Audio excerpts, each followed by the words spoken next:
bayaanka culimada Soomaaliyeed ee ku aadan shirka golaha wada tashiga qaran ee doorashooyinka dalka. bayaanka culimada Soomaaliyeed ee ku aadan shirka golaha wada tashiga qaran ee doorashooyinka dalka. Bismillaahir Rahmaanir Rahiim. Alhamdulillaahi Rabbil Aalamiin wassalaatu wassalaamu ala nabiyyina Muhammadin wa ala aalihi wa sahbihi ajmaciin. dalladaha culimada Soomaaliyeed oo shir ku yeeshay 12 Shawaal 1442 Hijriya oo ku beegan 24 May 2021 Hotel Afrique ee magaalada Muqdisho ayaga oo falanqeeyay muhiimadda ay leedahay in si degdeg ah looga heshiiyo arrimaha doorashooyinka oo saldhig u ah xasilinta dalka.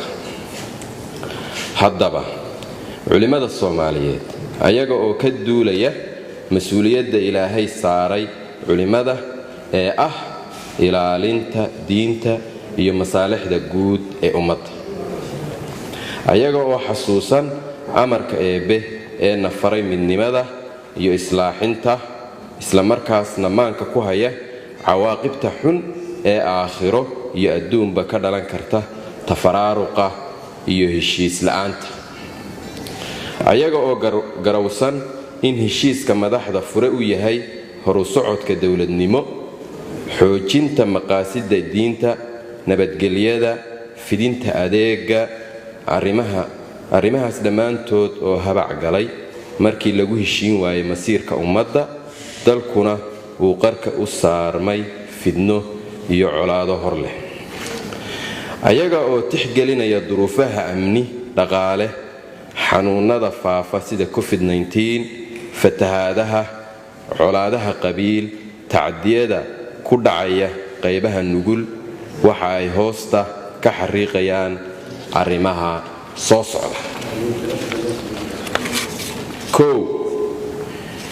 waxa ay bogaadinayaan soona dhaweynayaan shirka arrimaha doorashooyinka ee uu hore ugu baaqay ra'iisul wasaaraha dalka mudane Maxamed Xuseen Rooble, waxayna Rabbi uga baryayaan inuu shirku guulaysto oo ay ka soo baxaan wax ummadda Soomaaliyeed u aydo kuna faraxdo.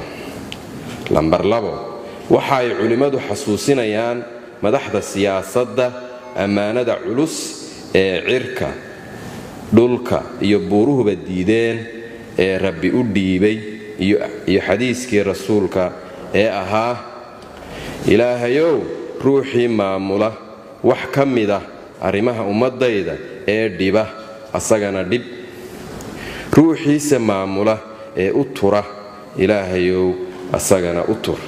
xadiiskaasi saxiix Muslim buu ku jiraa. 3, waxay adkaynayaan culimadu in go'aamada doorashooyinka waxay adkaynayaan culimadu in go'aamada doorashooyinka lagu saleeyo qiyamka diinteenna suuban sida cadaaladda, hufnaanta, lagana fogeeyo dhammaan nooc kasta uu yahay dulmiga iyo musuqmaasuqa. 4, waxay culimadu ugu baaqayaan ummadda Soomaaliyeed midnimo, una mahadcelinayaan cid kasta oo gacan ka geysata hirgelinta shirka. Wabillaahi tawfiiq. mahadsanidin.